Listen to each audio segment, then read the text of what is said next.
महामहिम स्वर्गस्थ पिता तुम महत नामर मु धन्यवाद प्रशंसा करुअछि।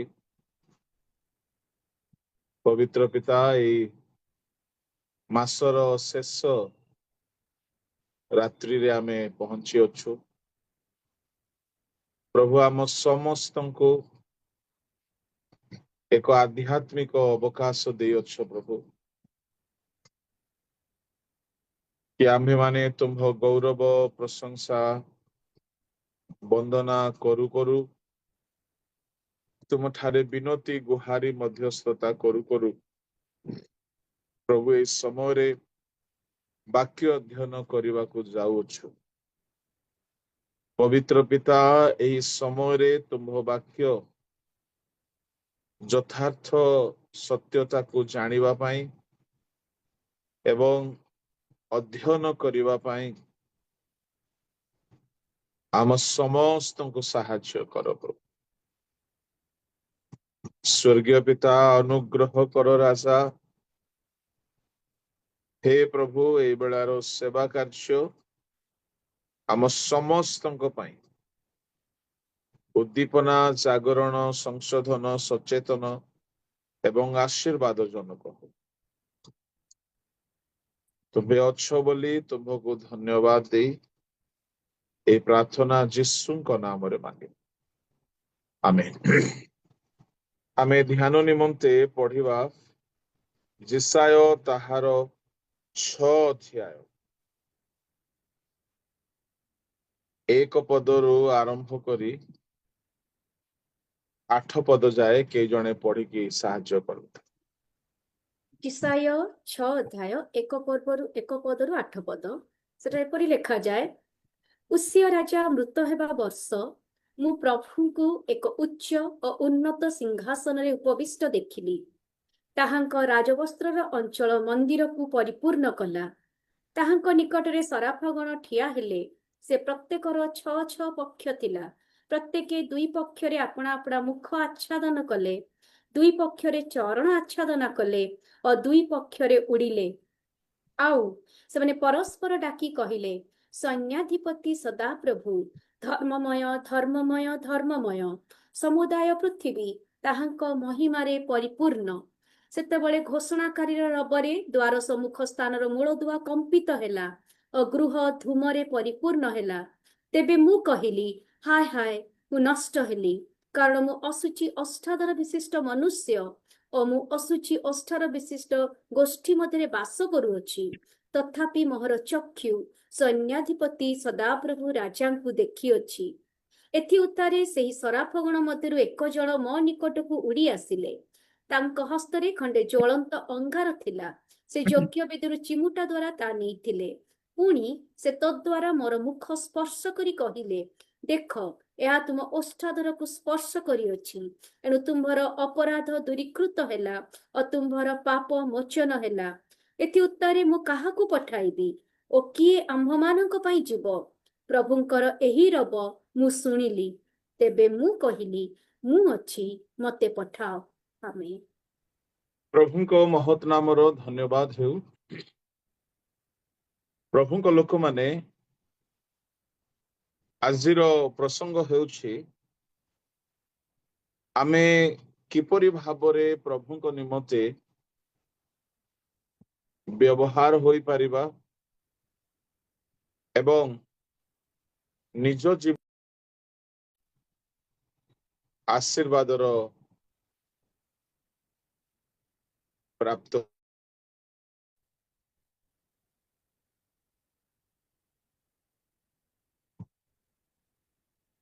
एठारे जेसाय कहउछन्ति मु अछि, मते पठाओ।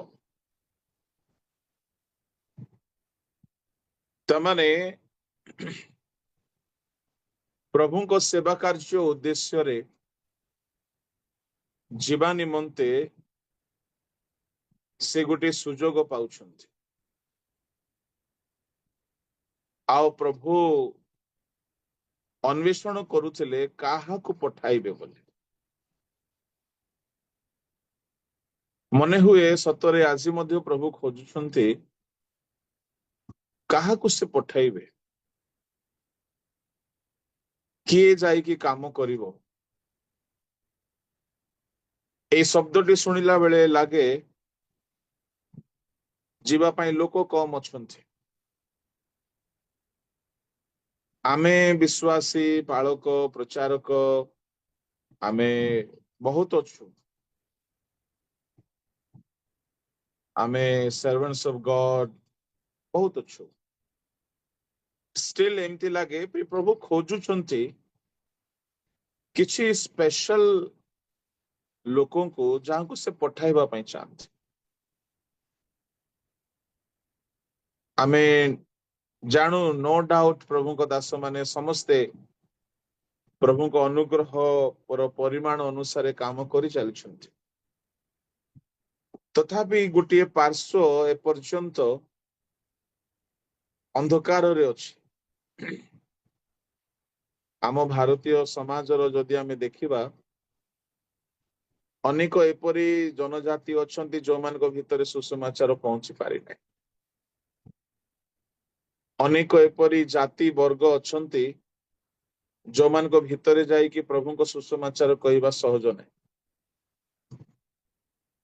ଏପରି ଅନେକ କୁଳୀନ ଉଚ୍ଚ ସମାଜର ଲୋକମାନଙ୍କ ଭିତରେ ଯାଇକି ପରିତ୍ରାଣର ବାର୍ତ୍ତା ନେଇକି ଯିବା କଷ୍ଟ ହେଇ ପଡିଛି। ଆମେ ସିନା ନିଜ ସ୍ୱଜାତି ଭିତରେ, ବିଶ୍ୱାସୀ ମାନଙ୍କ ଭିତରେ ଆମେ ଜୁମ୍ ମିଟିଂ କରୁଛୁ, ପାଳକ, ପ୍ରଚାରକ, ବିଶ୍ୱାସୀ ସମସ୍ତଙ୍କ ଭିତରେ ଆମେ ବାକ୍ୟ ପରିବେଷଣ କରୁଛୁ, ଆମେ ପ୍ରାର୍ଥନା କରୁଛୁ, ଉଦ୍ଦୀପନା ସଭା କରୁଛୁ, ବଡ ବଡ ମିଟିଂସ୍ ଗୁଡାକ କରୁଛୁ। କିନ୍ତୁ ଆଉ ଗୋଟିଏ ପାର୍ଶ୍ୱ ଅଛି ଯୋଉମାନଙ୍କ ପାଖକୁ ଯିବା ପାଇଁ ଏତେ ସହଜ ନାହିଁ ରାସ୍ତା। ତ ପ୍ରଭୁ ମଧ୍ୟ ଖୋଜୁଛନ୍ତି କିଏ ଯିବ। ପ୍ରଭୁଙ୍କ ଲୋକମାନେ ଆଉ ଯେସାୟ କହୁଅଛନ୍ତି ମୁଁ ଯିବି, ମତେ ପଠାଅ। ତେବେ ଆମେ କେବେ କହିପାରିବା ପ୍ରଭୁ ମୁଁ ଯିବି? ସେଥିପାଇଁ କି ପ୍ରକାରର ପ୍ରସ୍ତୁତି ଯେସାୟଙ୍କ ଜୀବନରେ ହୋଇଥିଲା, ଆମ ଜୀବନରେ ବି ତାହା ହେବା ଦରକାର। ମୁଁ ବହୁତ ସମୟ ନେବି ନାହିଁ, କିନ୍ତୁ ଯେସାୟଙ୍କ ଜୀବନର ପ୍ରସ୍ତୁତି ପ୍ରଭୁଙ୍କ ସେବାରେ ଏକ ଉନ୍ନତ ମାନର ସେବା କରିବା ପାଇଁ ଯେଉଁ ପ୍ରସ୍ତୁତି ଯେସାୟଙ୍କ ଦ୍ୱାରା ହେଇଥିଲା ତାଙ୍କ ଜୀବନରେ, ସେହି ପ୍ରସ୍ତୁତି ଆମ ଜୀବନରେ ପ୍ରଭୁ କରିବା ଦରକାର। ତେବେ କଣ ସେ ପ୍ରସ୍ତୁତି? ତାହା ଯଦି ନାହିଁ ତ ଆମେ ମତେ ପଠାଅ ପ୍ରଭୁ ମୁଁ ଯିବି ଏପରି ଆମେ କହିବାର ହୁଏତ ଯୋଗ୍ୟ ହେଇପାରିବାନି। ତେବେ ଏହି 6 ଅଧ୍ୟାୟ ଅନେକ ଥର ହୁଏତ ଆପଣ ମାନେ ଶୁଣିଥିବେ, କିନ୍ତୁ ଗୋଟେ କଥା ସେଠାରେ ମତେ ବହୁତ ଭଲ ଲାଗିଲା, ତାହା ମୁଁ ନୂଆ ଭାବରେ ଦେଖିବାକୁ ପାଇଲି, ଆଉ ତାହା ଆପଣ ମାନଙ୍କୁ କହିବା ପାଇଁ ଚାହେଁ। କଣ ଯେସାୟଙ୍କୁ ବାଧା ଜନ୍ମାଉଥିଲା?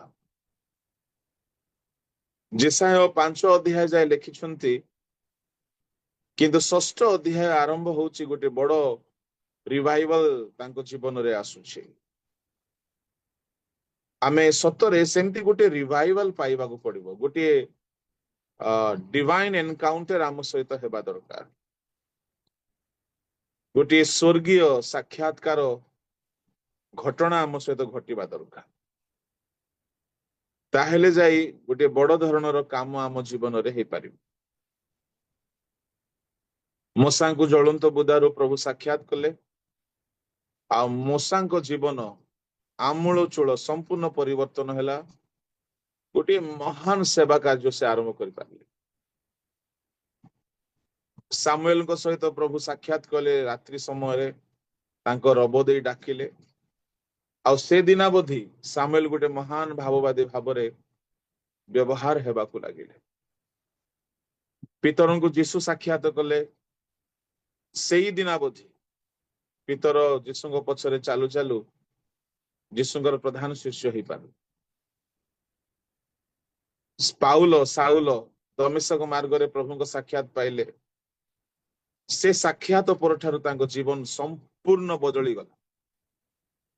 ତ ଆମକୁ ବି ଗୋଟେ ସାକ୍ଷାତ ଦରକାର, ଗୋଟିଏ ଇନଭିଜନ ଦରକାର, ଗୋଟିଏ ଭିଜିଟେସନ ଅଫ ଗଡ ଦରକାର, ଗୋଟିଏ ସ୍वर्ଗୀୟ ସାକ୍ଷାତକାର ସମୟ ଗୋଟେ ଦରକାର।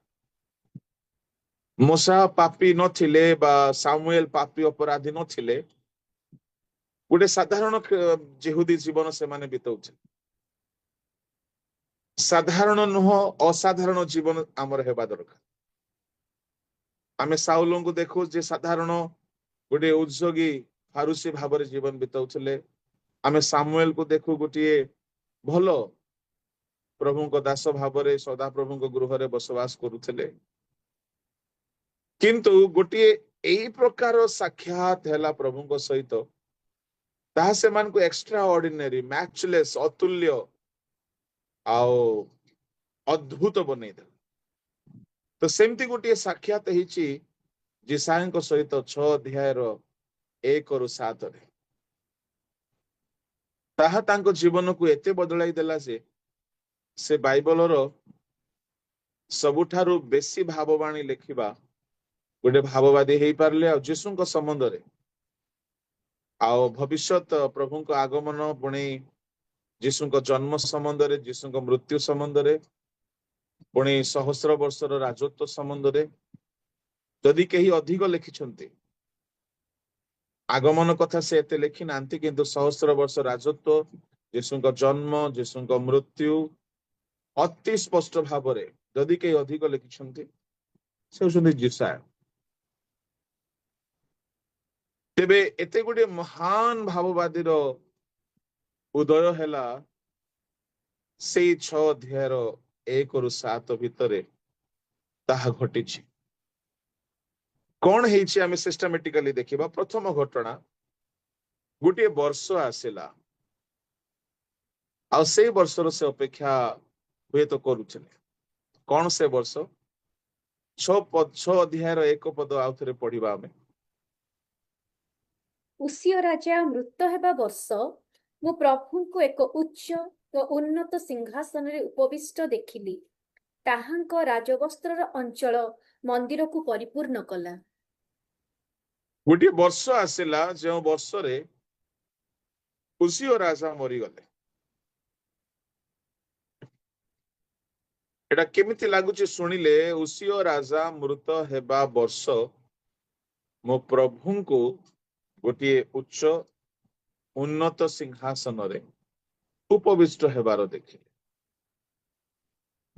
ଏହି ରାଜା ବଞ୍ଚିଥିବା ଯାଏ ସେ ଦର୍ଶନ ପାଉନାହାନ୍ତି। ପ୍ରଭୁଙ୍କ ସିଂହାସନକୁ ଉଚ୍ଚରେ ଦେଖି ପାରୁନାହାନ୍ତି, ଉନ୍ନତ ଅବସ୍ଥାରେ ଦେଖି ପାରୁନାହାନ୍ତି। ପ୍ରଭୁଙ୍କ ଲୋକମାନେ ଏଇ ରାଜାଙ୍କ ମୃତ୍ୟୁ ସହିତ କାହିଁକି ଏ ଘଟଣାକୁ ଯୋଡି ଦିଆଗଲା? ଟିକେ ଅଜବ ଲାଗୁନାହିଁ? ଉସିୟ ରାଜାଙ୍କ ମୃତ ହେବା ବର୍ଷ ମୋ ପ୍ରଭୁଙ୍କୁ ଏକ ଉଚ୍ଚ ଉନ୍ନତ ସିଂହାସନରେ ଦେଖି। ଗୋଟିଏ ରାଜା ବଞ୍ଚିଥିବା ଯାଏ ଯିଶାୟଙ୍କୁ ପ୍ରଭୁଙ୍କ ଦର୍ଶନ ମିଳୁନଥିଲା। କାହିଁକି ମିଳୁନଥିଲା? ସେ ରାଜା ମରିବା ବର୍ଷ ହିଁ କାହିଁକି ମିଳିଲା? ବାଇବଲର ଇତିହାସକାର ମାନେ ଏପରି ଲେଖୁଥିଲେ, ଆପଣ ମାନେ ପଢିଥିବେ, ଜାଣିଥିବେ କି ଅମୁକ ରାଜାର ଅଧିକାରର ଏତିକି ବର୍ଷରେ ଏମିତି ହେଲା। ଏହା କାହିଁକି ଏମିତି ଲେଖା ଯାଉଥିଲା? ପୂର୍ବ କାଳରେ, ପୂର୍ବ କାଳରେ କୌଣସି ଇତିହାସ ଯଦି ଲେଖା ଯାଉଥିଲା, କେବଳ ରାଜା ମାନଙ୍କ ନିମନ୍ତେ, ରାଜା ମାନଙ୍କ ଘଟଣାବଳୀ, ରାଜା ମାନଙ୍କର ଯୁଦ୍ଧ, ତାଙ୍କର କୃତିତ୍ୱ, ତାଙ୍କର କୀର୍ତ୍ତି, ତାଙ୍କର ଯଶ, ତାଙ୍କର ପ୍ରତାପ, ତାଙ୍କର ଜୀବନୀ, ତାଙ୍କର ଗୌରବ, ତାଙ୍କର ସିଂହାସନ ଅଧିକାର କରିବା, ତାଙ୍କର ମୁକୁଟ ଅଭିଷେକ ହେବା, ତାଙ୍କ ମୃତ୍ୟୁ, ତାଙ୍କ ବିବାହ, ଏଇ ସବୁକୁ ହିଁ ଇତିହାସକାର ମାନେ ଲେଖୁଥିଲେ। ରାଜାଙ୍କୁ ଛାଡିଦେଲେ ଇତିହାସରେ ଆଉ କିଛି ବିଷୟ ରହୁନଥିଲା। ଏହି ରାଜାଙ୍କ କର୍ମ ହିଁ ଇତିହାସର ମୁଖ୍ୟ ବିଷୟ ଥିଲା। ତେବେ ଯେବେ କୌଣସି ରାଜା ସିଂହାସନ ଅଧିକାର କରୁଥିଲେ, ସିଂହାସନରେ ଉପବେଶନ କରୁଥିଲେ, ତ ତାଙ୍କ ସିଂହାସନରେ ଉପବେଶନ କରିବାର ବର୍ଷ ଠାରୁ ଗଣତି ଆରମ୍ଭ ହେଉଥିଲା। ରାଜାଙ୍କ ସିଂହାସନର ଅଧିକାରର ଏତିକି ବର୍ଷରେ ଦୁର୍ଭିକ୍ଷ ହେଲା, ଏତିକି ବର୍ଷରେ ଯୁଦ୍ଧ ଜିତିଲୁ, ଏତିକି ବର୍ଷରେ ଆମେ ମଙ୍ଗଳ ଦାନ ପାଇଲୁ, ଇତ୍ୟାଦି ଇତ୍ୟାଦି। ତେବେ ଏଠାରେ ଆମେ ଦେଖୁଛୁ ଉସିୟ ରାଜାଙ୍କ ମୃତ୍ୟୁ ହେବା ବର୍ଷ।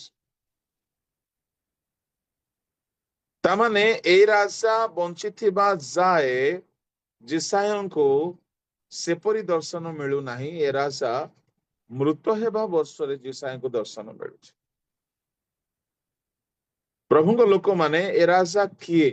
ଏ ରାଜା ମରିବା ବର୍ଷରେ ଜିସାୟ ଦର୍ଶନ ପାଉଛନ୍ତି। ଏ ରାଜା ଗୋଟିଏ ଦୁଷ୍ଟ ରାଜା ଥିଲେ। ତାଙ୍କର ଆରମ୍ଭ ଭଲ ଥିଲା, କିନ୍ତୁ ତାଙ୍କର ଶେଷ ଭଲ ନଥିଲା। କଣ ମୁଁ ସଂକ୍ଷିପ୍ତରେ କହିବି, ରାଜା ଗୋଟିଏ ବ୍ୟାକସ୍ଲାଇଡେଡ ରାଜା ଅଟନ୍ତି।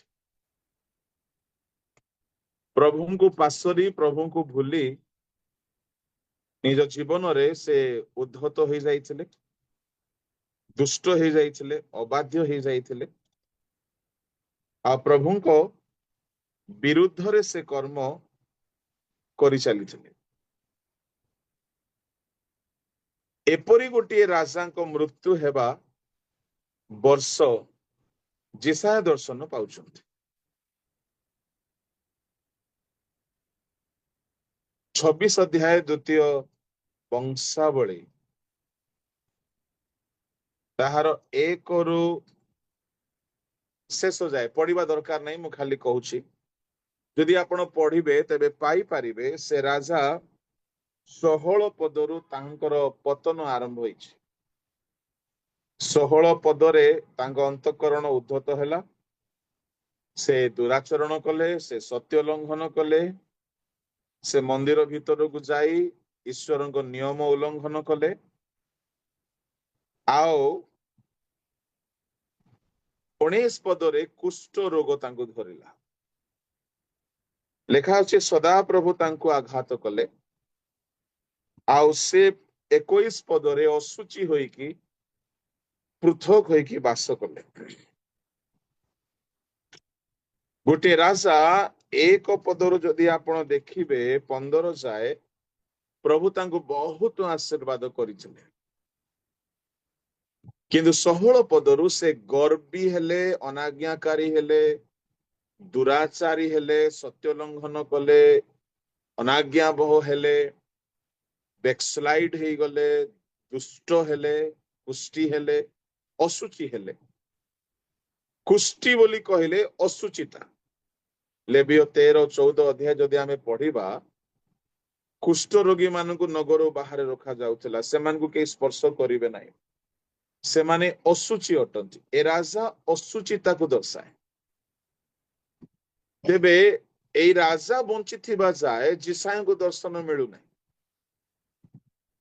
ମୁଁ କହିବା ପାଇଁ ଚାହେଁ, ଗୋଟିଏ ରାଜା ର ଜୀବନ ନିର୍ଦ୍ଧାରଣ କରିବ ସେ ଦେଶର ଜନତା କିପରି ରହିବେ। ରାଜା ଯଦି ଦୁଷ୍ଟ, ସେ ଦେଶ ଉପରେ ସଦାପ୍ରଭୁଙ୍କ କ୍ରୋଧ ବର୍ତ୍ତେ। ପ୍ରମାଣ ପାଇଁ ଆମେ ଦେଖିପାରିବା 21 ଅଧ୍ୟାୟ 2 ସାମୁଏଲ ତାହାର 1 ପଦ ପଢନ୍ତୁ।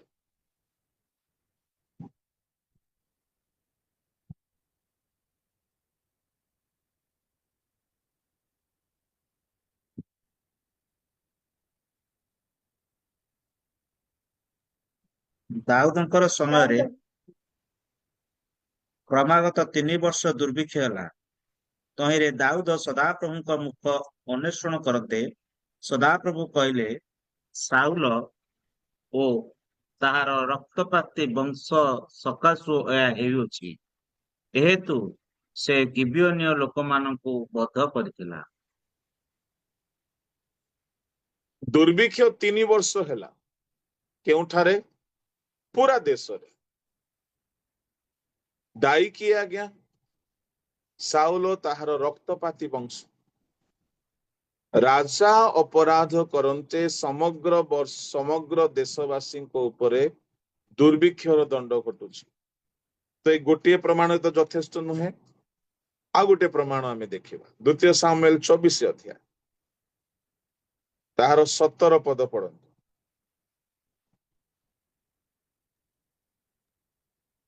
ପୁଣି ପୁଣି ଦାଉଦ ଦାଉଦ ସେଇ ପୁଣି ପୁଣି ଦାଉଦ ଦାଉଦ ସେହି ସେଇ ବିନାଶକ ଦୂତକୁ ଦେଖି ସଦାପ୍ରଭୁଙ୍କୁ କହିଲେ, ଦେଖ ମୁଁ ପାପ କଲି ଓ ମୁଁ ହିଁ ଅପରାଧୀ ହେଲି। ମାତ୍ର ଏହି ମେଷଗଣ କଣ କଲେ? ବିନୟ କରୁଅଛି ତୁମ ହସ୍ତ ମୋ ପ୍ରତିକୂଳରେ ଓ ମୋ ପିତୃଗୃହର ପ୍ରତିକୂଳରେ ହେଉ। ଦାଉଦ ପାପ କଲେ, କିନ୍ତୁ ଇସ୍ରାଏଲର ଉପରେ ମହାମାରୀ ଘଟିଲା। ଆମେ 15 ପଦ ଯଦି ପଢିବା, ଟିକେ ପଢନ୍ତୁ। ତହୁ ସଦାପ୍ରଭୁ ପ୍ରାତଃକାଳ ଅବଧି ନିରୂପିତ ସମୟ ପର୍ଯ୍ୟନ୍ତ ଇସ୍ରାଏଲ ଉପରେ ମହାମାରୀ ପଠାଇଲେ। ତହିଁରେ ଦାନ ଠାରୁ ବେର୍ସେବା ପର୍ଯ୍ୟନ୍ତ ଲୋକମାନଙ୍କ ମଧ୍ୟରୁ 70,000 ଲୋକ ମଲେ। 70,000 ଲୋକ ମରିଗଲେ। ଜଣେ ରାଜାଙ୍କର ପାପ। ଜଣେ ରାଜା ସାଉଲ ତାଙ୍କ ବଂଶର ପାପ ହେତୁରୁ ଦେଶରେ ଦୁର୍ଭିକ୍ଷ ଘଟେ। ଆମେ ଜେରେମିୟ 15 ଅଧ୍ୟାୟ ଯଦି କାଢିବା, ସେଇ ଜାଗାରେ ବି ଲେଖା ଅଛି। ପଢନ୍ତୁ ତାହାର ଜେରେମିୟ 15ର 4 ପଦ।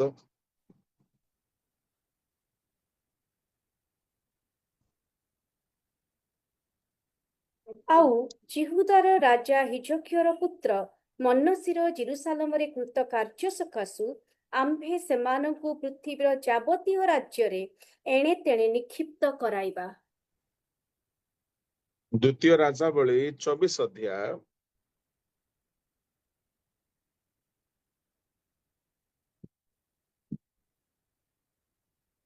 ତାର 3-4 ପଢନ୍ତୁ। ପ୍ରକୃତରେ ମନୋସିର ପାପ ସକାଶୁ ତାହାର ସମସ୍ତ କୃତ କର୍ମାନୁସାରେ ଓ ମଧ୍ୟ ସେ ନିର୍ଦ୍ଦୋଷ ରକ୍ତପାତ କରିବା ସକାଶୁ ଜିହୁଦାକୁ ଆପଣା ଦୃଷ୍ଟିରୁ ଦୂର କରିବା ଲାଗି ସଦାପ୍ରଭୁଙ୍କ ଆଜ୍ଞାରେ ସେମାନଙ୍କ ପ୍ରତି ଏହା ଘଟିଲା। କାରଣ ମନୋସି ନିର୍ଦ୍ଦୋଷ ରକ୍ତରେ ଜେରୁସାଲେମକୁ ପରିପୂର୍ଣ୍ଣ କଲା। ପୁଣି ସଦାପ୍ରଭୁ କ୍ଷମା କରିବାକୁ ସମ୍ମତ ନହିଲେ। ଦେଖନ୍ତୁ, ମନୋସିର ପାପ ହେତୁରୁ ପରମେଶ୍ୱର କ୍ଷମା ଦେବାକୁ ଚାହୁଁନାହାନ୍ତି। ମାନେ ଗୋଟିଏ ରାଜା ଯଦି ପାପ କରେ, ସେ ରାଜାର ପାପର ପରିଣାମ ଦେଶବାସୀ ଭୋଗନ୍ତି। ପ୍ରମାଣ ପାଇଁ ଆଉ ଯଦି ଆମେ ଦେଖିବା, 1 ରାଜାବଳୀ 18 ଅଧ୍ୟାୟରେ ଆହାବ ରାଜା ପାପ କଲେ, ତାହାର ବଂଶ ପାପ କଲେ, କିନ୍ତୁ ପୁରା ଦେଶ ଉପରେ ଦୁର୍ଭିକ୍ଷ ଘଟୁଛି। ଏଲିୟଙ୍କ ସମୟରେ 1 ରାଜାବଳୀ ବାହାର କରନ୍ତୁ, ତାହାର 18 ଅଧ୍ୟାୟକୁ ଚାଲନ୍ତୁ। ଆଉ ସେଠାରେ ଆପଣ ପାଇପାରିବେ ପାପ କରୁଛନ୍ତି କିଏ? ଆହାବ ଇସବେଲ। 18 ଅଧ୍ୟାୟର ତାହାର 17-18 ପଦ।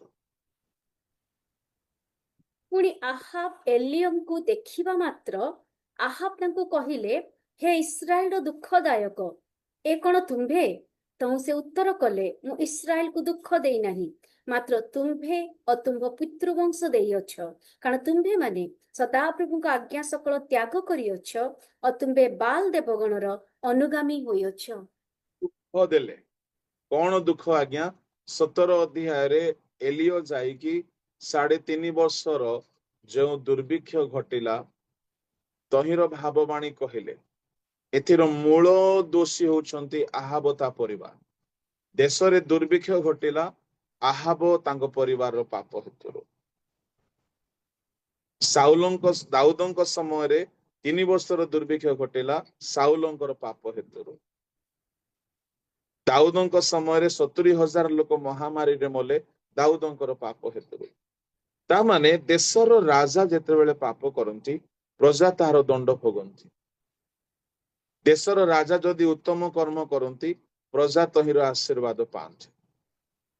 ଦେଶ ହଉ, ଖାଲି ଦେଶ ନୁହଁ, ଯେକୌଣସି ଜାଗାର କର୍ତ୍ତା ସେ ଦେଶ ହଉ କିମ୍ବା ମଣ୍ଡଳୀ ହଉ, ଅନୁଷ୍ଠାନ ହେଉ, ଅର୍ଗାନାଇଜେସନ ହେଉ କିମ୍ବା ପରିବାର ହଉ, କର୍ତ୍ତା ଯଦି ଦୁଷ୍ଟ ଅଟନ୍ତି ତାହେଲେ ସେ ପରିବାର ଅଭିଶପ୍ତ ହୁଏ। ଆମେ ପ୍ରମାଣ ପାଇଁ ଜାଣୁ, ପଢିବା ଦରକାର ନାହିଁ। ଗେହଜୀ ପାପ କଲେ, ତା ବଂଶ ଅଭିଶପ୍ତ ହେଇଗଲା। ଆଖନ ପାପ କଲେ, ତା ବଂଶ ବର୍ବାଦ ହେଇଗଲା। ତାମାନେ ଗୋଟିଏ ପରିବାରର କର୍ତ୍ତା ହେଉନ୍ତୁ, ଗୋଟିଏ ମଣ୍ଡଳୀର କର୍ତ୍ତା ହେଉନ୍ତୁ, ଗୋଟିଏ ଦେଶର କର୍ତ୍ତା ଯଦି ପାପ କରନ୍ତି, ସେ ଦେଶ ଉପରେ ଅଭିଶାପ ଆସେ, ସେ ଅର୍ଗାନାଇଜେସନ ଉପରେ ଅଭିଶାପ ଆସେ, ସେ ପରିବାର ଉପରେ ଅଭିଶାପ ଆସେ। ତେବେ ସେପରି ଆଜିର ଶାସ୍ତ୍ରାଂଶଟିକୁ ଆମେ ବୁଝିବା ସେଇ ଦୃଷ୍ଟିକୋଣରେ। ଉସିଓ ରାଜା ଜଣେ ଅଶୁଚି ରାଜା ଥିଲେ, ଜଣେ କୁଷ୍ଠ ରୋଗୀ ଭାବରେ ଅଭିଶପ୍ତ ରାଜା ଥିଲେ, ଜଣେ ଗର୍ବୀ ରାଜା ଥିଲେ, ଜଣେ ସତ୍ୟ ଲଙ୍ଘନକାରୀ ରାଜା ଥିଲେ, ସଦାପ୍ରଭୁଙ୍କ ଦ୍ୱାରା ଦଣ୍ଡ ପାଇଥିବା ରାଜା ଥିଲେ। ସେ ରାଜା ବଞ୍ଚିଥିବା ଯାଏ ପରମେଶ୍ୱର ଦର୍ଶନ ଦେଉନାହାନ୍ତି।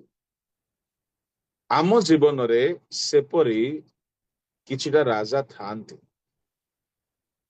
ଏହାର ଆତ୍ମିକ ଦୃଷ୍ଟିକୋଣ ମୁଁ କହୁଛି, ଯେ ଯାଏ ଆମ ଜୀବନରେ ଅସୁଚିତା ଯଦି ରାଜା ହେଇକି ଅଛି, ଅନାଜ୍ଞା ବହୁତା ଯଦି ରାଜତ୍ୱ କରୁଛି, ଦୁରାଚରଣ ଯଦି ରାଜତ୍ୱ କରୁଛି, ତାହେଲେ ପ୍ରଭୁଙ୍କର ଆଶୀର୍ବାଦ ପାଇପାରିବା ନାହିଁ, କି ପ୍ରଭୁ ଆମକୁ ପଠେଇ ପାରିବେ ନାହିଁ। ଏଣୁ ରୋମିଓ ମଣ୍ଡଳୀକୁ ଲେଖିଲା ବେଳେ ପାଉଲ କହିଲେ, ପାପ ତୁମ୍ଭମାନଙ୍କର ମର୍ତ୍ତ ଶରୀରରେ ରାଜତ୍ୱ ନ କରୁ।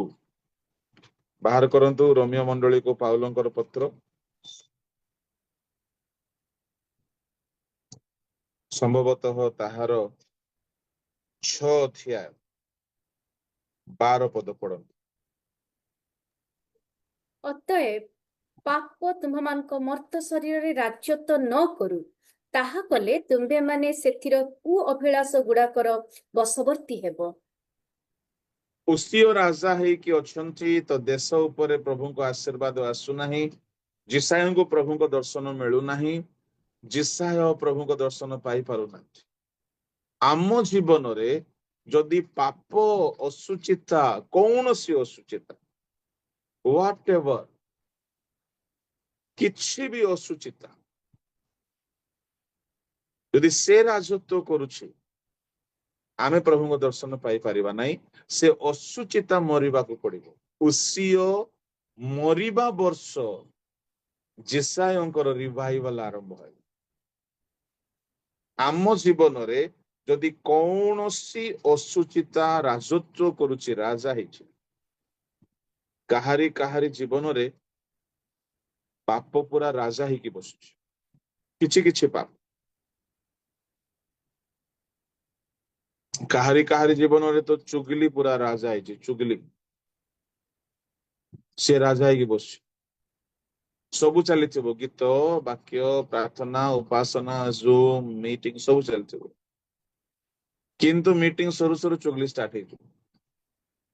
ଛାଡି ପାରିବେ ନାହିଁ। ପର ଚର୍ଚ୍ଚା, ବଚସା, ପରନିନ୍ଦା ଛାଡି ପାରିବେ।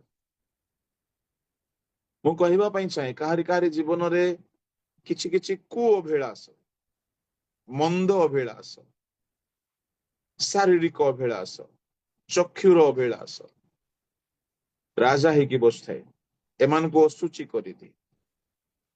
ସେ ମରିବା ଦରକାର ଅଛି। ସେ ଯଦି ମରିବ ନାହିଁ, ଆମେ ପ୍ରଭୁଙ୍କ ସାକ୍ଷାତ ପାଇପାରିବା ନାହିଁ।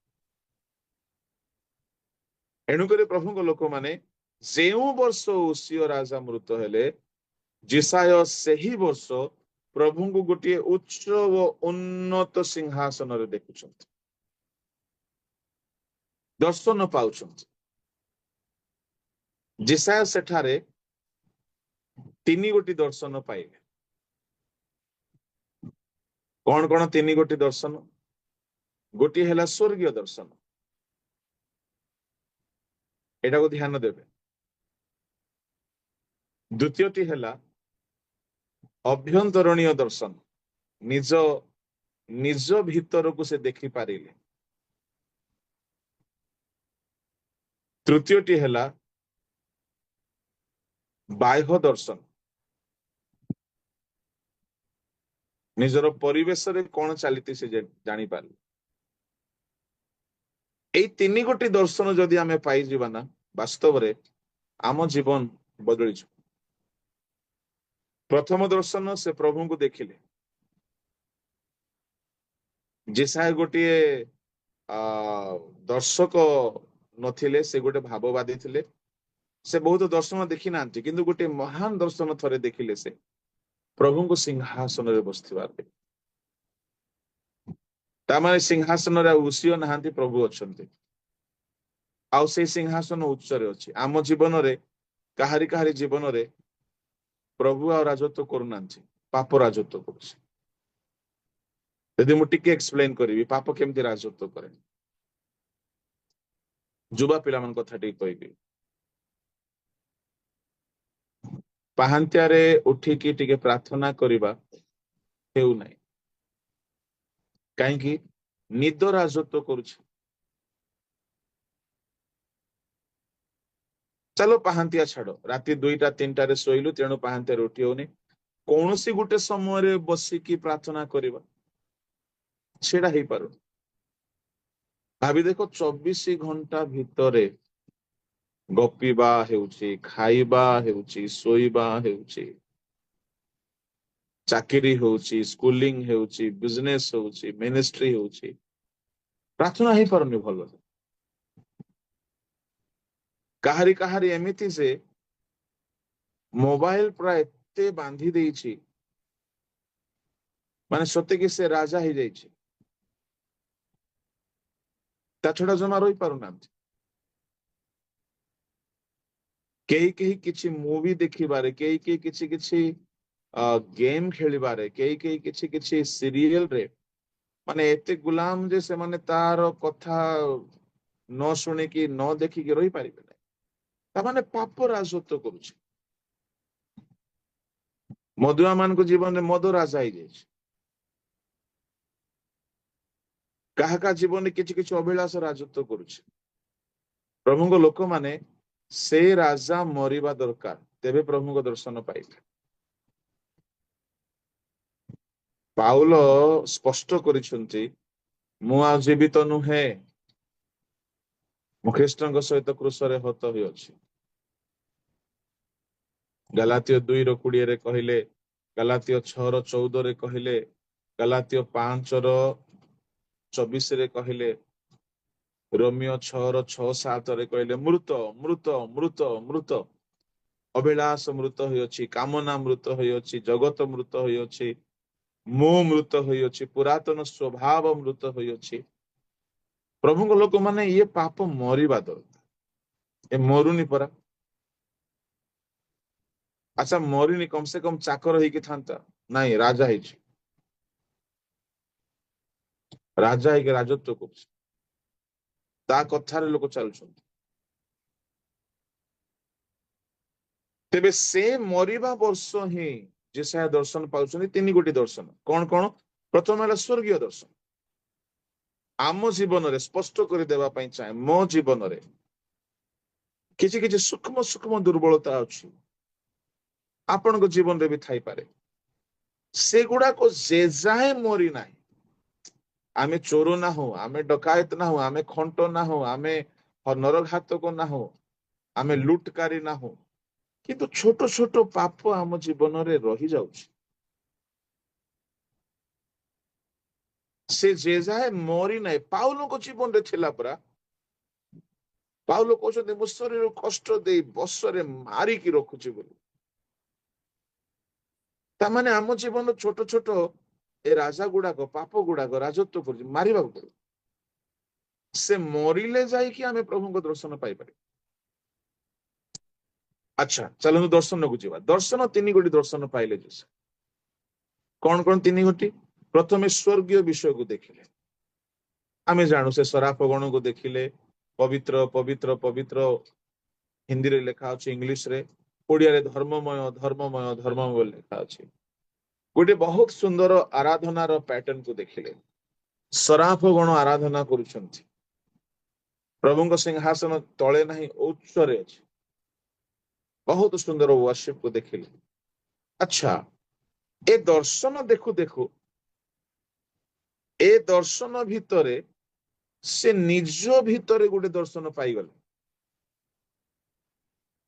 देखंतु सेई जिसा 6 अध्याय काढंतु से 6 अध्याय रे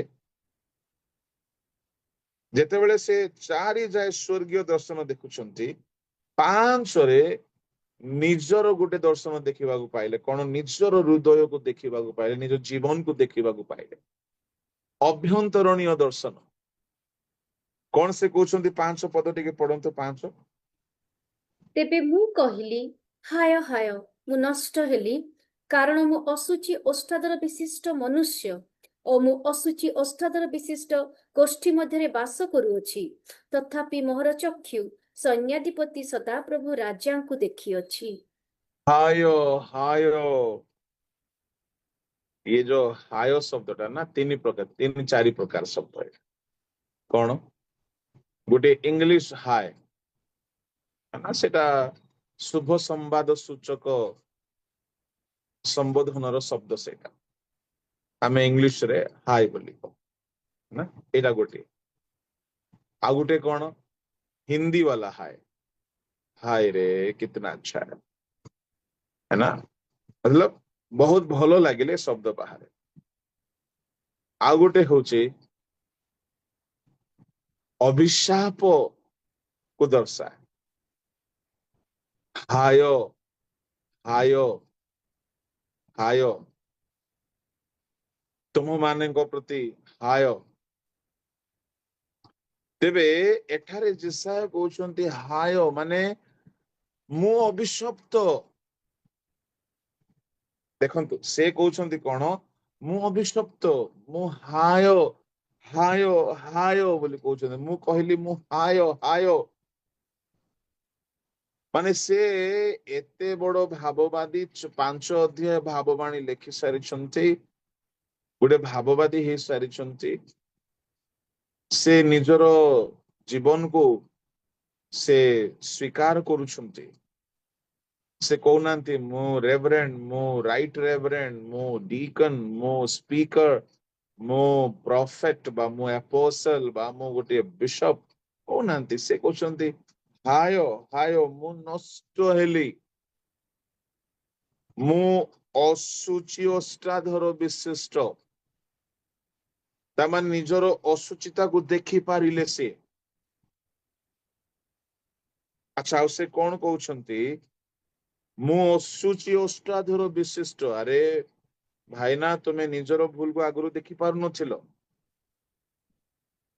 ଯେ ଯାଏ ସ୍वर्ଗୀୟ ଦର୍ଶନ ଦେଖିଲେ ସେ ଯାଏ ନିଜର ସେତେବେଳେ ଯାଏ ନିଜର ଭୁଲ କୁ ଦେଖି ପାରିଲେ ମୁଁ ଅସୁଚି ଅଷ୍ଟାଧର ବିଶିଷ୍ଟ ଏଟା ଇନୱାର୍ଡ ଭିଜନ प्रथमे अपवर्ड विजन पाइले से स्वर्गीय विजन पाइले हेवनली विजन पाइले जनक जीवन रे जे जाए हेवनली विजन पाइनांती अपवर्ड विजन पाइनांती इनवर्ड विजन मिलिबो नै निज भीतर को झांकी की देखि हेबो नै कि मोर कोन दुर्बलता अछि जिसाय निजर दुर्बलता को देखिले कहले मु असुचि अष्टाधर विशिष्ट मनुष्य अच्छा से स्वीकार कले आज आम्भे माने अनेक समय निजर पाप को समस्त सामने स्वीकार करने को भल पाई नथा आमे टिके स्वाभिमानी होई कि मान सम्मान रो प्राणी होई कि आमे सब लुचाई दे खाली भल अभिनय करिथा आत्मिकतार अभिनय करिथा किंतु भीतरे पाप थाए भाभी देखंतु जिसाय से असुचि अष्टाधर विशिष्ट हाय हाय मु नष्ट हेली बोली से कहिले अरे तमे जदि निजरे अनुभव कलो आमे हेले कोन करिथांतु नै सेटा मोर व्यक्तिगत अनुभूति सेटा बाइबल रे लेखिबानी थाउ लोके पढिले कोन भाबिबे मो विषय मु असुचि बोली मु लेखि पारिबी ମୋ ପାପ ମୋ ଦୁର୍ବଳତାକୁ ମୁଁ ସ୍ୱୀକାର କରିବାର ସକ୍ଷମ ଅଛି? ମୁଁ ସତ କହୁଅଛି, କେହି କେହି ନିଜର ପାପ ଜାଣିଲେ ମଧ୍ୟ ସ୍ୱୀକାର କରିବାକୁ ଚାହାନ୍ତି ନାହିଁ। ଏଇ ଧାଡିରେ ଅଛନ୍ତି ସାଉଲ ରାଜା, ଏଇ ଧାଡିରେ ଅଛନ୍ତି ଇସ୍କାରିୟତ ଜିହୁଦା। ନିଜର ଭୁଲକୁ ବୁଝିଲେ, ଦୁଃଖିତ ହେଲେ ଇସ୍କାରିୟତ ଜିହୁଦା, କିନ୍ତୁ ଯାଇକି ତାହାକୁ ସ୍ୱୀକାର କଲେ ନାହିଁ। ଯୀଶୁଙ୍କ ମୃତ୍ୟୁ ଆଗରୁ ସେ ମୃତ୍ୟୁବରଣ କଲେ। ମାନେ ଭାବି ଦେଖନ୍ତୁ, ପାପ ସ୍ୱୀକାର କରିବା, ନିଜର ଦୋଷ ମାନିବା ସହଜ ବିଷୟ ନାହିଁ, ସହଜ ବିଷୟ ନାହିଁ। ଦାଉଦ ରାଜାଙ୍କୁ ଯେତେବେଳେ ନାଥନ ଯାଇକି ଅନୁଯୋଗ କଲା, ଦାଉଦ ସ୍ୱୀକାର କଲେ, ମୁଁ ପାପ କରିଅଛି କହିଲେ। କିନ୍ତୁ ସାଉଲ ବିଷୟରେ ଶୁଣିବେ, ଆପଣଙ୍କୁ ଆଶ୍ଚର୍ଯ୍ୟ ଲାଗିବ। ସାଉଲ ପାପ ତ କଲା, କିନ୍ତୁ ସାଉଲ ଗୋଟେ ଏତେ ମାନ ସମ୍ମାନର ପ୍ରେମୀ ଲୋକଟା, ସେ କହୁଛି ଯାହା ବି ହେଲା ହେଲା, ସାମୁଏଲ ଆଜ୍ଞା ଆପଣ ମୋ ସାଙ୍ଗରେ ରୁହନ୍ତୁ, ଲୋକେ କଣ ଭାବିବେ ନହେଲେ। ବାହାର କରନ୍ତୁ 15 ଅଧ୍ୟାୟ, ପ୍ରଥମ ସାମୁଏଲ 15 ଅଧ୍ୟାୟ 30 ପଦ ପଢନ୍ତୁ।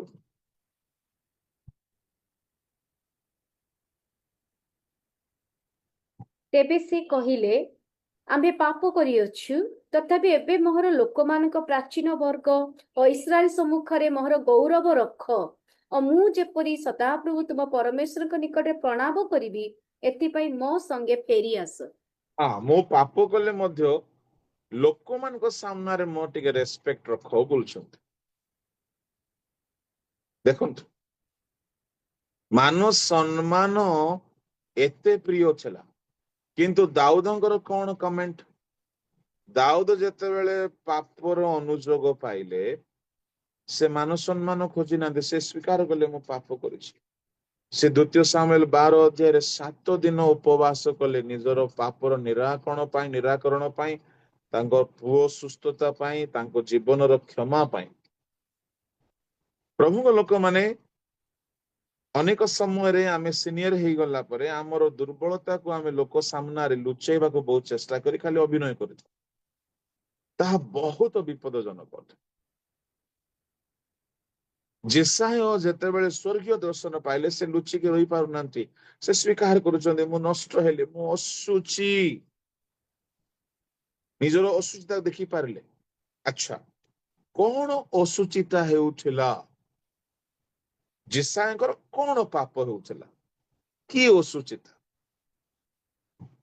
ଯେସାୟଙ୍କର ଅଶୁଚିତା ଥିଲା ତାଙ୍କର ଓଷ୍ଠରେ। ସେ କହୁଛନ୍ତି, ମୁଁ ଅଶୁଚି ଓଷ୍ଠାଧର ବିଶିଷ୍ଟ।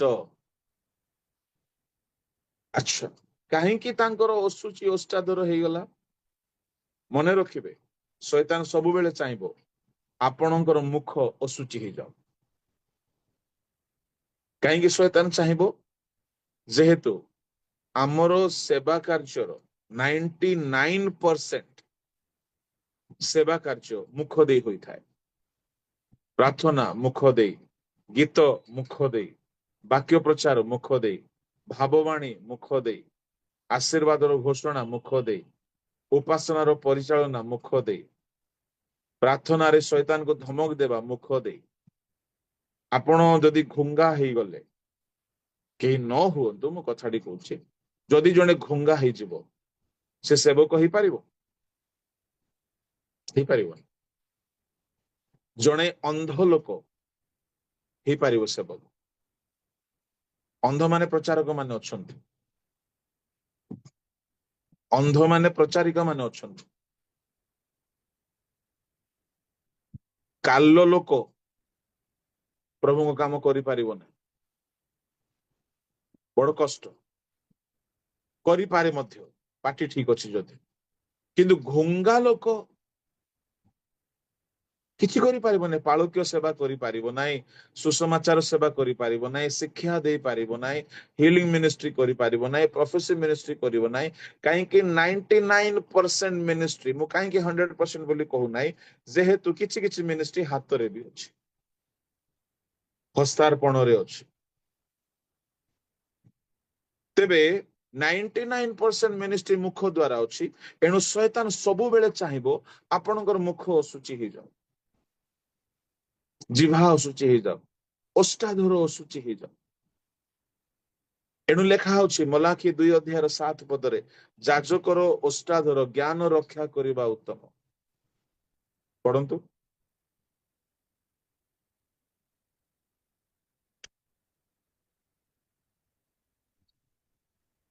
କାରଣ ଯାଜକର ଓଷ୍ଠାଦର ଜ୍ଞାନ ରକ୍ଷା କରିବାର ଉପଯୁକ୍ତ ଓ ତାହାର ମୁଖରୁ ବ୍ୟବସ୍ଥା ଅନ୍ୱେଷଣ କରିବାର ଲୋକମାନଙ୍କର ଉପଯୁକ୍ତ, କାରଣ ସେ ଯାଜକର ଓଷ୍ଠାଧର ଜ୍ଞାନ ରକ୍ଷା କରିବା ଉତ୍ତମ। ଯଦି ଜ୍ଞାନ ଗୋଟିଏ ଯାଜକ ଯଦି ତାର ଓଷ୍ଠରେ ରଖି ପାରୁନାହିଁ, ଅଜ୍ଞାନର କଥା କହୁଛି, ପାପ ହବ। ହିତୋପଦେଶ 17 ବାହାର କରନ୍ତୁ, ତାର 27-28 ପଦ ପଢନ୍ତୁ।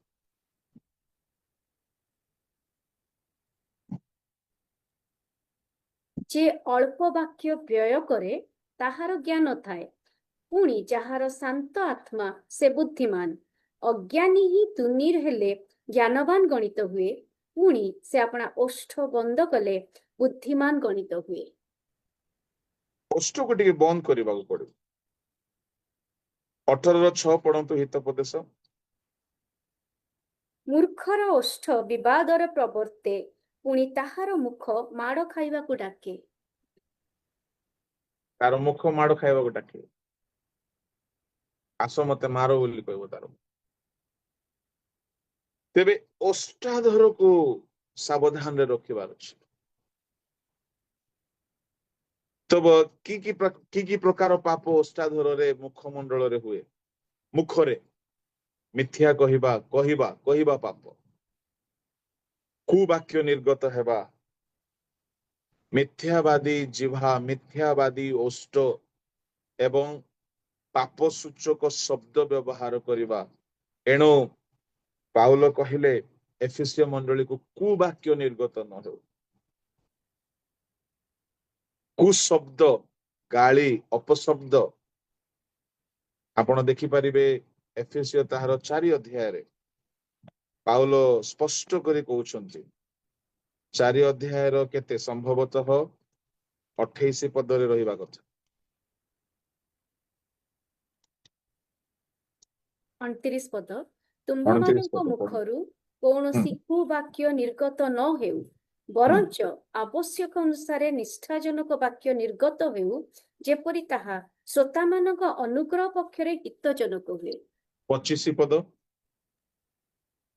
ଅତଏବ ମିଥ୍ୟା ପରିତ୍ୟାଗ କରି ତୁମ୍ଭେମାନେ ପ୍ରତ୍ୟେକ ଜଣ ଆପଣା ପ୍ରତିବାସୀ ସହିତ ସତ୍ୟ ଆଳାପ କର, କାରଣ ଆମ୍ଭେମାନେ ପରସ୍ପରର ଅଙ୍ଗ ପ୍ରତ୍ୟଙ୍ଗ।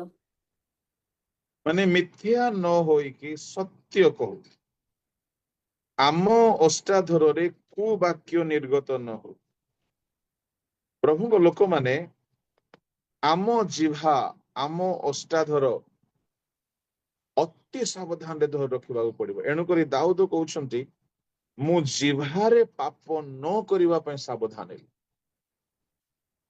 ପଢନ୍ତୁ ଗୀତ 39:1।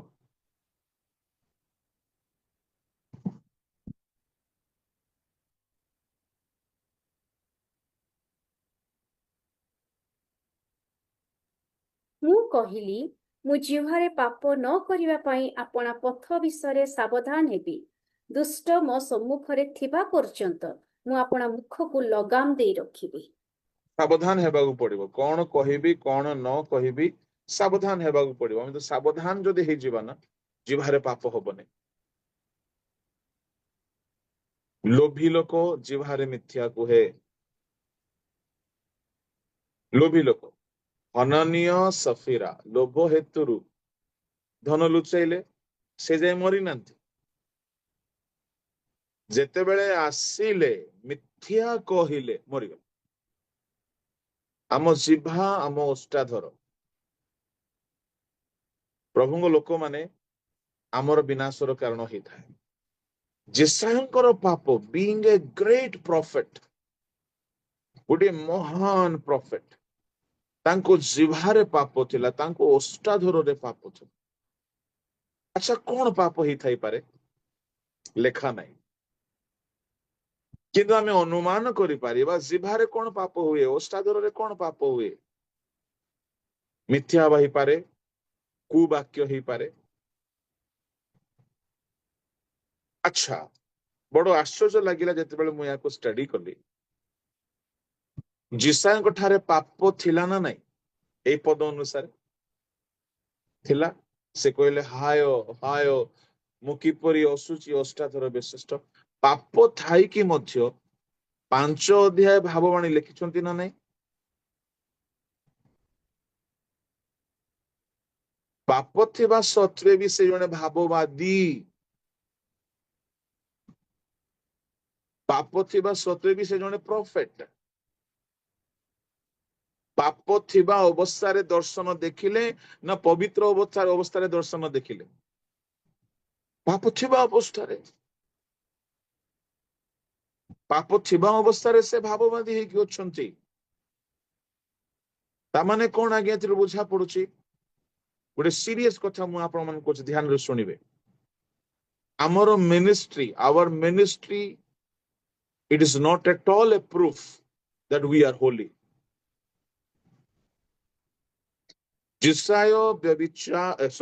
ସାମସନ ବ୍ୟଭିଚାର କରିକି ମଧ୍ୟ ଚମତ୍କାର କରୁଛନ୍ତି। ହଁ, ଗୋଟେ ବେଶ୍ୟା ସହିତ ରାତ୍ରି କ୍ଷେପଣ କଲେ, ପାହାନ୍ତିଆରେ ଉଠିକି ଅଧରାତ୍ରିରେ ଉଠିକି ଦ୍ୱାର ଅର୍ଗଳ ସବୁ ଉପାଡି ଦେଇକି ଶୃଙ୍ଗକୁ ପଳେଇଲେ, ପର୍ବତକୁ ପଳେଇଲେ। ପାପ କରିକି ବି ଚାଲିଛି ତାଙ୍କର। ପରମେଶ୍ୱର ଦୟାରେ ମହାନ ହେଇଥିବା ହେତୁରୁ ବେଳେ ବେଳେ ତାଙ୍କ ମନୋନୀତ ଲୋକମାନଙ୍କ ଜୀବନରେ ପାପ ଥିବା ସତ୍ତ୍ୱେ ବି କାମ ବନ୍ଦ କରୁନାହାନ୍ତି ସେ। ମୁଁ ଆପଣଙ୍କୁ 3 ଜଣଙ୍କର ଏକ୍ସାମ୍ପଲ ଦଉଛି, ସାମସନ, ଯିଶାୟ, ପାଉଲ। ପାଉଲ କହିଲେ ହାୟ ଦୁର୍ଭାଗା ମନୁଷ୍ୟ ଯେ ମୁଁ, କିଏ ମତେ ମର୍ତ୍ତ୍ୟ ଶରୀରରୁ ଉଦ୍ଧାର କରିବ?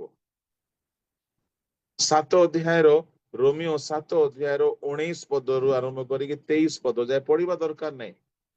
ପାଉଲ କହିଲେ ମୋର ଅଙ୍ଗ ପ୍ରତ୍ୟଙ୍ଗରେ ମୁଁ ଗୋଟେ ଭିନ୍ନ ବ୍ୟବସ୍ଥା ଦେଖୁଅଛି, ପାପର ବ୍ୟବସ୍ଥା। ମୋହର ଅଙ୍ଗ ପ୍ରତ୍ୟଙ୍ଗରେ, ସେ ନିଜ କଥା କହୁଛନ୍ତି। ଆମର ଅଙ୍ଗ ଚକ୍ଷୁ, ଆମର ଅଙ୍ଗ ଚକ୍ଷୁର ଆମର ଅଙ୍ଗ ପ୍ରତ୍ୟଙ୍ଗ ଚକ୍ଷୁର ଭ୍ରୁଲତା, ଚକ୍ଷୁପତା। ଆମର ଅଙ୍ଗ ମୁଖମଣ୍ଡଳ, ଓଷ୍ଠାଧର ଗୋଟିଏ ଅଙ୍ଗ, ଜିଭା ଗୋଟିଏ ଅଙ୍ଗ। ଅଙ୍ଗ ପ୍ରତ୍ୟଙ୍ଗ ରେ ପାଉଲ କହୁଛନ୍ତି ମୁଁ ପାପର ବ୍ୟବସ୍ଥା ଦେଖୁଛି, ପାପର ସମ୍ବିଧାନ ଦେଖୁଛି, କିନ୍ତୁ ଅନ୍ତରରେ ଈଶ୍ୱରଙ୍କ ବ୍ୟବସ୍ଥା ଦେଖୁଛି। ମୋଠାରେ ପାପ ବାସ କରୁଛି ବୋଲି କହିଲେ 7:19ରେ। ପାପ ଥାଇକି ବି ସେ ଗୋଟେ ଜବରଦସ୍ତ ହିଲର ହେଇପାରିଥିଲେ, ଗୋଟେ ଜବରଦସ୍ତ ପ୍ରିଚର ହେଇପାରିଥିଲେ, ଗୋଟେ ଜବରଦସ୍ତ ସୋଲ ୱିନର ହେଇପାରିଥିଲେ, ଗୋଟେ ଜବରଦସ୍ତ ପ୍ରଚାରକ ହେଇପାରିଥିଲେ। ଏଣୁ ତାଙ୍କୁ ଡର ଥିଲା।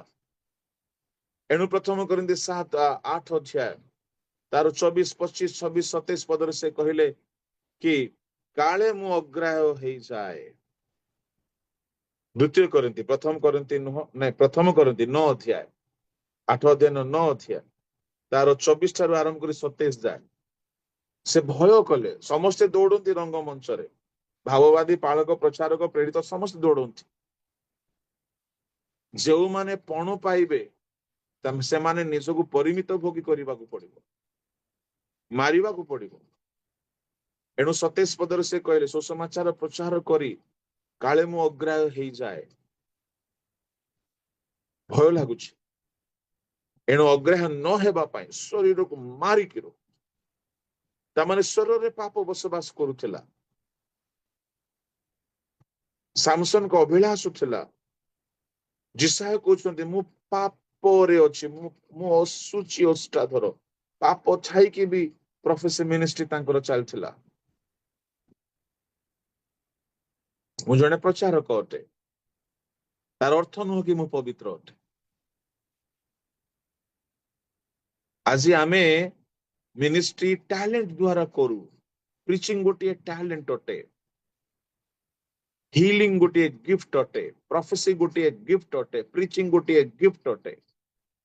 वर्शिप करी गिफ्ट अटे, सिंगिंग गोटे गिफ्ट अटे। ए सबु गिफ्ट थिबा सत्वे भी आम जीवन रे पाप लुचिकी रहिबार संभावना अछि। जदि होई न थांता माथ्यू 7:21, 22, 23 रे काहेकि कुहागला मते हे प्रभु कहिबा लोक माने जो माने भाववाणी नाना शक्तिर कर्म आश्चर्य कर्म करिथिले किंतु स्वर्ग जाई पारिबे नाही। काहेकि तामाने शक्तिर कर्म करिबा गोटे talent, that is not bad, good, भलो अटे। प्रोफेसी भलो अटे, हीलिंग भलो अटे, प्रीचिंग भलो अटे, वर्शिप करिबा भलो अटे, ऑल काइंड ऑफ गिफ्ट पाई कि सेवा करिबा भलो अटे। किंतु ता ठारू अधिक प्राधान्य देवा दरकार केते दूर आमे पवित्र अटु। जेसाय स्वर्गीय दर्शन पाइला परे निजर जीवनर दर्शन पाइले कि मु केमिति अवस्था रे अछि। से कहले हाय हाय मु नष्ट हेली। प्रभुଙ୍କ लोक माने निजर भूल बुझिबा बहुत प्रभुଙ୍କର अनुग्रह थिले बुझी हबो, नहेले मु ठीक अछि। निजर भूल जल्दी बुझी हुए नहीं, कहीं सेवा कार्यर मान सम्मान लोक माने बेले बेले निजर भूल को भूली जाती। मान सम्मान गौरव प्रशंसा लोक माने बणा ही जाती, हजी जाती। जेसा निजर भूल को जानी पारले, देखी पारले, इनवर्ड विजन। आज मु आपण मान कहबा पई चाहे आपण केते मिनिस्ट्री करूछंती डज नॉट मैटर। जे जे निज भितरे देखि पारु नांती किछि लाभ होबो नाही। से निज भितर को देखिले, निजर दुर्बलता को देखिले, निजर पाप को देखिले, देखा गला मो अष्टाधुर रे पाप होउछि। एटा सेकंड विजन थिला। ता सहित थर्ड विजन से पाइले। कौन थर्ड विजन? मु असुची अष्टाधर विशिष्ट गोष्ठी रे बास करूछि। ता माने से केउठारे बसवास करूछन्ती ताहा भी देखि पारले। ता माने आउटवर्ड विजन। प्रथमे अपवर्ड विजन, द्वितीय रे इनवर्ड विजन, तृतीय रे आउटवर्ड विजन। से केउठारे रहउछन्ती देखि पारले, केउ अवस्था रे रहउछन्ती देखि पारले, केमिति लोक मान को मध्य रे अछन्ती देखि पारले। प्रभुଙ୍କ लोक माने असुची अष्टाधर विशिष्ट गोष्ठी मध्य रे बास करूछि। अच्छा, छोट प्रश्न टे करिवि, उत्तर देबे। छोट प्रश्न, बेसी बड़ प्रश्न नाही।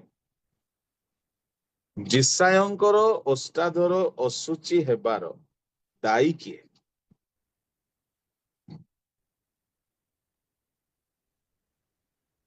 ସେ ବାସ କରୁଥିବା ଗୋଷ୍ଠୀ, यस, राइट आंसर। संगति का असर, संगति का असर। जेमिति लोक मान सांगरे मिसिले सेमिति आमे हेई जाऊ। असुची अष्टाधर विशिष्ट गोष्ठी मध्य रे बास करू करू तांको कथावार्ता परि आंको कथावार्ता ही जाइछि, तांको स्टाइल परि आंको स्टाइल ही जाइछि। अरे भाई ना, तमे गोटे भाववादी, तमे निजको जागृत करी धरी रख। धरी रखिबो केमिति? जे देश जाई से फल खाई कथारे अछि परा। आपण जदि जणे चुगली करिबा लोक सहित बेसी मिसिबे, नेक्स्ट डे आपण चुगली स्पेशलिस्ट हे जिवे। आपण जदि गोटे भल लोक सहित मिसिबे, धीरे धीरे भल विषय शिखि जिवे। एणु सोलोमन कहिले हितोपदेश रे ज्ञानी मान संगे गमनागमन करो, ज्ञानी ही जिवो। आ मो प्रचारक हेली कुआडु आ किछि प्रचारक मान संगे रही किछि किछि शिखिली, किछि भल विषय शिखिली। अवश्य तापरे प्रभुଙ୍କର अनुग्रह रहिला, ସବୁ ବିଷୟରେ ପ୍ରଭୁ ହିଁ ମୂଳ ବ୍ୟକ୍ତି ଅଟନ୍ତି, ମୂଳ ଦାତା ସ୍ରଷ୍ଟା ସବୁ ସିଏ। କିନ୍ତୁ ପାଉଲ ବି ତିମୋଥୀକୁ କହିଲେ, ସାଧୁ ମାନଙ୍କ ସହିତ ସୁଚି ହୃଦୟରେ ଯୋଉମାନେ ପ୍ରଭୁଙ୍କ ଠାରେ ପ୍ରାର୍ଥନା କରନ୍ତି ସେମାନଙ୍କର ଅନୁଗାମୀ ହୁଅ, ଅଭିଳାଷରୁ ପଳାୟନ କର। ତା ମାନେ ଆମର ସର୍କଲ ମ୍ୟାଟର କରେ। ଆମେ କାହା ସହିତ ମିଶୁଛେ, ଆମେ କିପରି ଲୋକମାନଙ୍କ ସହିତ ବସା ଉଠା କରୁଛେ, ଆମେ କିପରି ଲୋକମାନଙ୍କ ସହିତ ଫେଲୋସିପ କରୁଛେ। ଆମେ ଯେମିତି ଲୋକ ସହିତ ମିଶିବା ତାର ଇନଫ୍ଲୁଏନ୍ସ ରହିବ, ତାର ଇମ୍ପାକ୍ଟ ରହିବ। ଏଣୁ ମୋ ଯୁବା ପିଲାମାନଙ୍କୁ କହିବି, ତୁମ ଫ୍ରେଣ୍ଡ ସର୍କଲକୁ ଫିଲ୍ଟର କର। ତମେ ଯଦି ଅଶ୍ଳୀଳ ବିହେଭିୟର କରିବା ପୁଅ ଝିଅ ମାନଙ୍କ ସହିତ ବେଶୀ ମିଶିବ, ତମ ଭିତରେ ସେ ଅଶ୍ଳୀଳତା ଆସିଯିବ, ଧୀରେ ଧୀରେ ଧୀରେ ଧୀରେ ଆସିଯିବ। ଏଣୁକରି ଜିସାୟଙ୍କର ପାପର କାରଣ ଥିଲା ତାଙ୍କର ସର୍କଲ। ସେ ଅଶୁଚି ଅଷ୍ଟାଦର ବିଶିଷ୍ଟ ଗୋଷ୍ଠୀ ମଧ୍ୟରେ ବାସ କରୁଥିଲେ। ତାମାନେ ସେ ଜାଣି ପାରୁନଥିଲେ ଯେ ଏମାନଙ୍କ ସାଙ୍ଗରେ ରହିବା ବି ଭୁଲ ଅଟେ। ମୋ ଅଷ୍ଟାଦରରେ ପାପ ହଉଛି, ନିଜର ପାପ, ନିଜ ପରିବେଶର ପାପ ସେଦିନ ବୁଝିପାରିଲେ। ତାପରେ ସେ କହୁଛନ୍ତି କଣ 5 ପଦର ଶେଷ ଧାଡିରେ, ତଥାପି ମୋହର ଚକ୍ଷୁ ସୈନ୍ୟାଧିପତି ସଦା ପ୍ରଭୁ ରାଜାଙ୍କୁ ଦେଖିଅଛି। Even though I am a sinner, still I have got the vision of God. ଯଦ୍ୟପି ମୁଁ ପାପୀ ଅଟେ, ଯଦ୍ୟପି ମୁଁ ଅଶୁଚି ଅଟେ, ପ୍ରଭୁଙ୍କ ଲୋକମାନେ ଏହା କେତେ ସତ୍ୟ ଅଟେ। ଆମେ ଅନେକ ସମୟରେ ଦୁର୍ବଳତାରେ ଥାଉ, ଅନେକ ଅଶୁଚିତାରେ ଥିବା ସତ୍ତ୍ୱେ ହେଁ ପ୍ରଭୁଙ୍କ ଦର୍ଶନ ମିଳିଯାଏ, ପ୍ରଭୁଙ୍କ ଅନୁଗ୍ରହ ମିଳିଯାଏ, ପ୍ରଭୁଙ୍କ ଦୟା ମିଳିଯାଏ।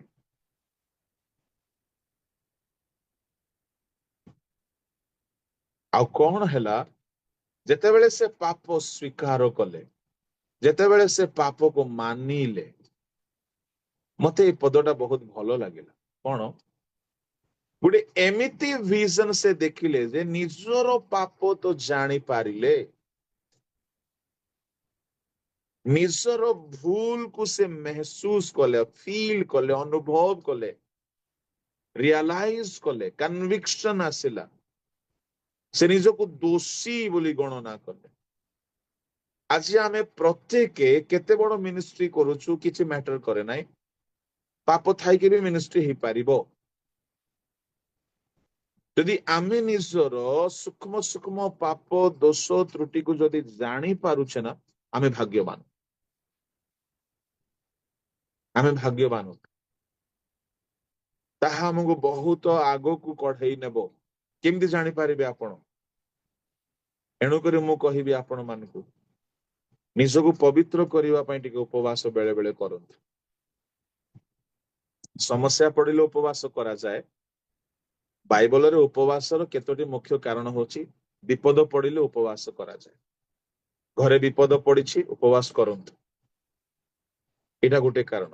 ଏଷ୍ଟରଙ୍କ ସମୟରେ ବିପଦ ପଡିଲା, ଏଷ୍ଟର ଉପବାସ କଲେ। ଜିଓସାଫାଟ ବିପଦ ପଡିଲେ ଉପବାସ କଲେ। ଏଜରା ବିପଦରେ ପଡିଲେ ଉପବାସ କଲେ। ନେହେମିଆ ବିପଦରେ ପଡିଲେ ଉପବାସ କଲେ।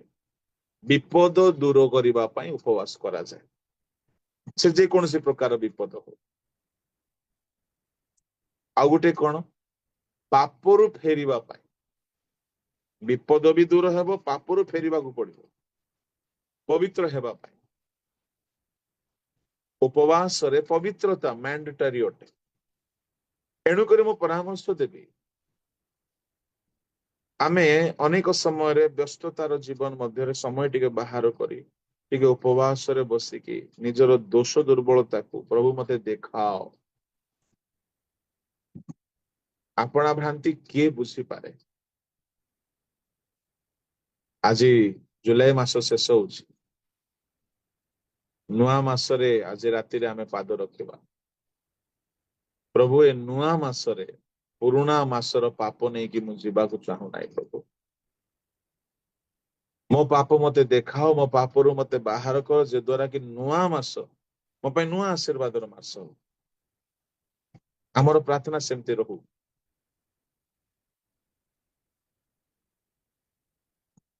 ପ୍ରଭୁଙ୍କ ଲୋକମାନେ ଜଣେ ମହାନ ପ୍ରଭୁଙ୍କ ଦାସ ସେ କଣ କରନ୍ତି, ପ୍ରତି 4 ମାସ 3 ମାସରେ ଥରେ ଉପବାସ ରୁହନ୍ତି, 3 ଦିନ ଉପବାସରେ ରୁହନ୍ତି।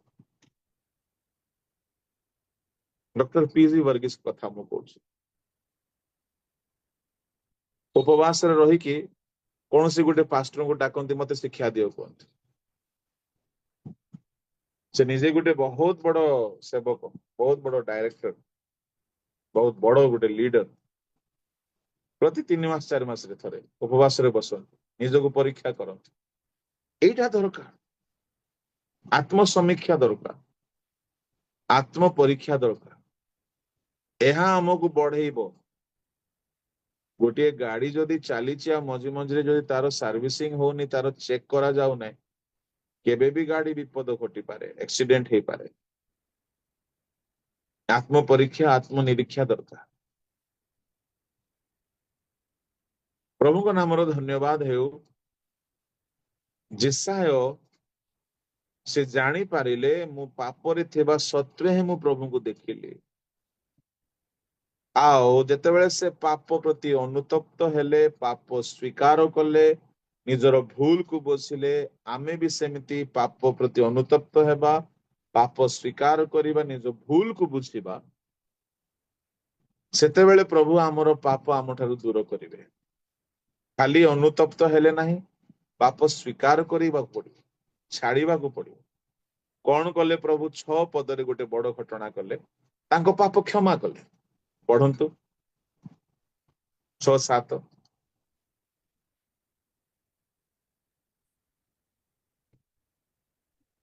ଏଥି ଉତ୍ତରେ ସେଇ ସରାଫଗଣ ମଧ୍ୟରୁ 1 ଜଣ ମୋ ନିକଟକୁ ଉଡ଼ି ଆସିଲେ। ତାଙ୍କ ହସ୍ତରେ ଖଣ୍ଡେ ଜ୍ୱଳନ୍ତ ଅଙ୍ଗାର ଥିଲା। ସେ ଯଜ୍ଞବେଦୀରୁ ଚିମୁଟା ଦ୍ୱାରା ତାହା ନେଇଥିଲେ। ପୁଣି ସେ ତଦ୍ୱାରା ମୋର ମୁଖ ସ୍ପର୍ଶ କରି କହିଲେ, ଦେଖ, ଏହା ତୁମ୍ଭ ଓଷ୍ଠାଧରକୁ ସ୍ପର୍ଶ କରିଅଛି। ଏଣୁ ତୁମ୍ଭର ଅପରାଧ ଦୂରୀକୃତ ହେଲା ଓ ତୁମ୍ଭର ପାପ ମୋଚନ ହେଲା। ସ୍ପଷ୍ଟ ଲେଖା ଅଛି, ତୁମ୍ଭର ପାପ ମୋଚନ ହେଲା। ତା ମାନେ ସେ ପାପରେ ଥିଲେ। Being a man of God, being a prophet of God, he was living in sin. What about me? What about you? ଆମେ ଯଦି ପାପରେ ରହିକି ପାପକୁ ଇଗ୍ନୋର କରିକି ଚାଲିଥିବା, ଅଳ୍ପ ବହୁତ ସେବା ହୁଏତ ହେଇପାରେ, ଅଳ୍ପ ବହୁତ, କିନ୍ତୁ ବଡ କାମ ହେଇପାରିବ। ସେ ପାପ ସ୍ୱୀକାର କରନ୍ତେ ପରମେଶ୍ୱର ଦେଖିଲେ କି ନିଜ ପାପକୁ ବୁଝି ପାରିଲା। ସେତେବେଳେ ସରାଫ ଗୋଟିଏକୁ ପ୍ରଭୁ ପଠାଇଲେ। ସରାଫ ଚିମୁଟାରେ ପ୍ରଭୁଙ୍କ ବେଦୀରୁ ଅଙ୍ଗାର, ଜ୍ୱଳନ୍ତ ଅଙ୍ଗାର ନେଇକି ଆସିଲା। ତାଙ୍କର ମୁଖ ସ୍ପର୍ଶ କରି କହିଲା, ତୁମର ଓଷ୍ଠାଧରକୁ ଏହା ସ୍ପର୍ଶ କରିଅଛି, ତୁମ ଅପରାଧ ଦୂର। ଆଜି ସେ ଅଙ୍ଗାର ଦରକାର, ପ୍ରଭୁଙ୍କ ବେଦୀର ଅଗ୍ନି ଦରକାର। ଏ ରାତ୍ରି ବେଳାରେ ପ୍ରଭୁ କରନ୍ତୁ ସେ ଅଗ୍ନି ଆପଣଙ୍କୁ ସ୍ପର୍ଶ କରୁ, ମତେ ସ୍ପର୍ଶ କରୁ, ଯାହାକି ଆମକୁ ପବିତ୍ର କରିବ। ଆଉ ଯଦି ପବିତ୍ର ହେଇଗଲୁ, ତାପରେ 8 ପଦ ସଫଳ ହେଇଯିବ। କଣ 8 ପଦ? ଏଥି ଉତ୍ତରେ ମୁଁ କାହାକୁ ପଠାଇବି ଓ କିଏ ଆମ୍ଭମାନଙ୍କ ପାଇଁ ଯିବ? ପ୍ରଭୁଙ୍କର ଏହି ରବ ମୁଁ ଶୁଣିଲି। ତେବେ ମୁଁ କହିଲି, ମୁଁ ଅଛି, ମତେ ପଠାଅ। ପ୍ରଭୁ ପଚାରିଲେ, କିଏ ଯିବ ଆମ ମାନଙ୍କ ପାଇଁ? କହିଲେ, ମୁଁ ଯିବି, ମତେ ପଠାଅ। 6 ଅଧ୍ୟାୟରୁ ଆରମ୍ଭ କରିକି 66 ଅଧ୍ୟାୟ, 60 ଅଧ୍ୟାୟ ର ଗୋଟେ ବଡ ମିନିଷ୍ଟ୍ରି ସେଇ ଦିନ ପରଠାରୁ ହେଲା। ପ୍ରେଜ୍ ଦ ଲର୍ଡ। ପାପରେ ଥିବା ଅବସ୍ଥାରେ ଯଦି ସେ ରହି ଯାଇଥାନ୍ତେ, ହୁଏତ ସେ ଏତେ ବଡ ଭାବବାଣୀର ପୁସ୍ତକ ଲେଖିବା ପାଇଁ ଯୋଗ୍ୟ ହେଇପାରିନଥାନ୍ତେ। 66 ପ୍ରଥମ 5 ଅଧ୍ୟାୟ କାଢି ଦିଅନ୍ତୁ। ସ୍ୱର୍ଗୀୟ ସାକ୍ଷାତ ହେଲା ପରେ 61 ଅଧ୍ୟାୟ ଭାବବାଣୀ, तांको द्वारा लेखा गला बहुत पावरफुल, बहुत मीनिंगफुल, बहुत ऑथेंटिक। एते बड़ मिनिस्ट्री मते पठाओ बोली कहले से। आज ओडिसा रे प्रभु आपन को पठेवा दरकार, मते पठेवा दरकार, भारत रे हमको पठेवा दरकार। थमा आसिले भारत को आमे जीवा कौन सी गोटे जगह को प्रभु हमको पठाइबा दरकार। प्रभु पठाइबे तो से पावर देके पठाइबे, अधिकार देके पठाइबे, शक्ति देके पठाइबे। गध छुआ को खोलिकी आनिबा पई पठाइले। आगुरु जीसु कहले जदि के पचारिबो कहिदेबो गुरुंकर प्रयोजन अछि, जाओ बंधन खोलिकी आनिबो। आज बंधन रे अछंती लोक माने।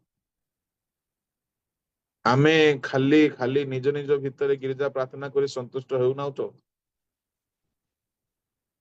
एटा दरकार, जूम फेलोशिप दरकार, बहुत दरकार, किंतु केवल एतिकी न रहू। आम भितरे रिवाइवल, उद्दीपना, वाक्य, प्रार्थना, शिक्षा चालू थाओ, किंतु ता सहित आमे प्रभु को द्वारा शक्ति पाई कि बाहरिबा को भी पड़िबो। जेसाय गोटे एमिति स्वर्गीय साक्षात कले जे से दिन प्रभु कहले जाओ।